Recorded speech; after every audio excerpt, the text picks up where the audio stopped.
All right, so back to the account, you guys, that they offered me basically 10% to settle a $5,500 debt. Okay? Now, you would think that's a no-brainer, right, Nick? You're going to pay them $550, right? So they wipe out the $5,500, right? Fuck no, I'm not. Who knows why? Who knows why? Raise your hands. Raise your hands. Put your hand up. Who knows why? Okay, you over there. All right, you in the back. All right. Now, wrong answer. The reason why is because I've already fucked the account up and they look at me like a degenerate donkey piece of shit already, okay? Me paying them $500 on a $5,500 debt does not make me look really any better. It already happened. In my opinion, I feel it's better to leave that to just be water under the bridge, okay? If they're willing to let that happen, you know. Now, if somebody was going to come and repo my car, beat me down, or smoke me, or break my legs, I would pay the $500. I would pay the $5,000, okay? If I owed it, I don't jerk people that I respect, okay? Now, unfortunately, I don't respect the world banking system. Now, let me explain this to you guys. It's just like when you're trying to impress the plug, okay? Or finesse the plug, either or. What you're gonna do is you're gonna build up a rapport with this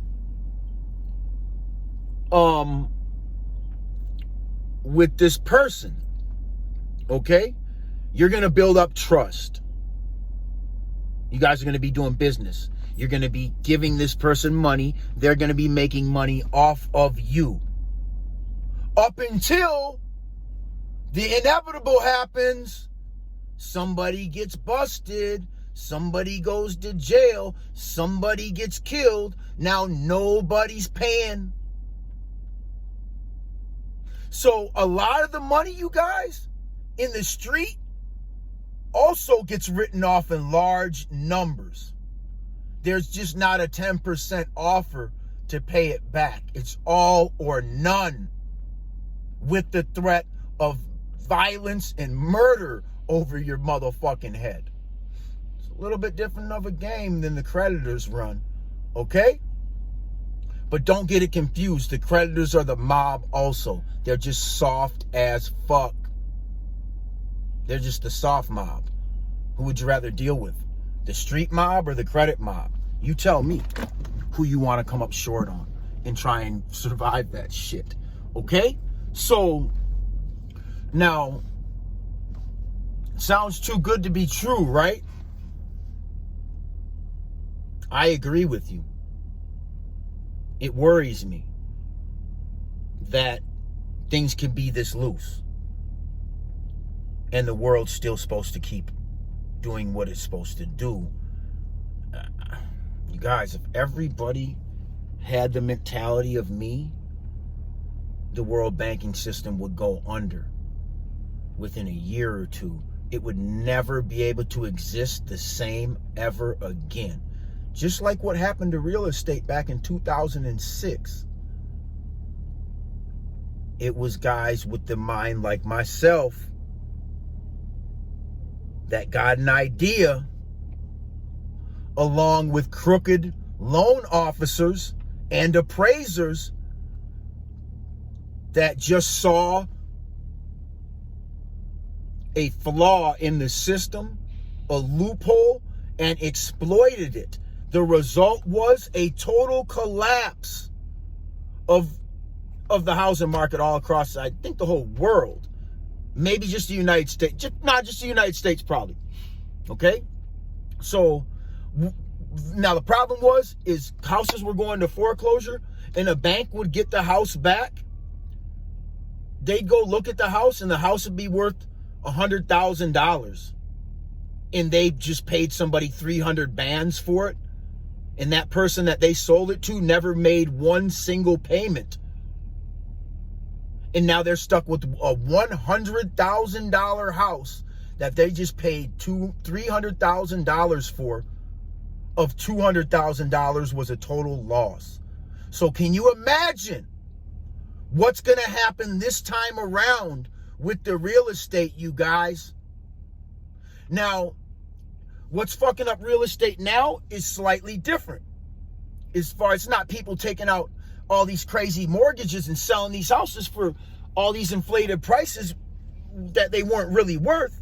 The problem now is nobody can collect rent on a consistent basis, which will cause the same type of collapse. But at the end of the day, one thing I've learned dealing with these scumbags is they're all the same person. Synchrony Bank is on 10 accounts that I defaulted, from American Express to Jared's Galleria, Macy's, all these accounts, you guys. Behind them is actually Synchrony Bank. And those aren't the exact names behind. I'm just giving you an example, okay, you guys? But fuck, man, I burned Synchrony Bank, and like they were like half of my accounts was all really one person.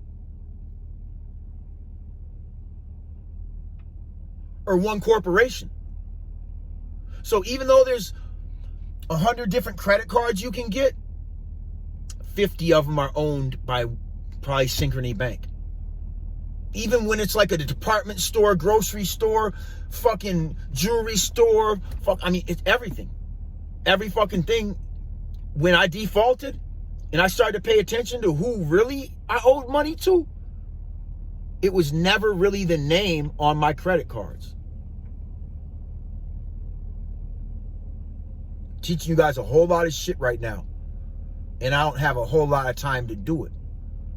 You know, people do not want this information getting out on a scale, on a large scale, to a certain type of person that thinks a certain type of way. That shit could be hella catastrophic. Okay? So, it don't even matter. I could talk till I'm blue in the face. Only some people are going to catch on to this, you guys. So, I'm giving you the keys to all the doors, but you got to walk through them.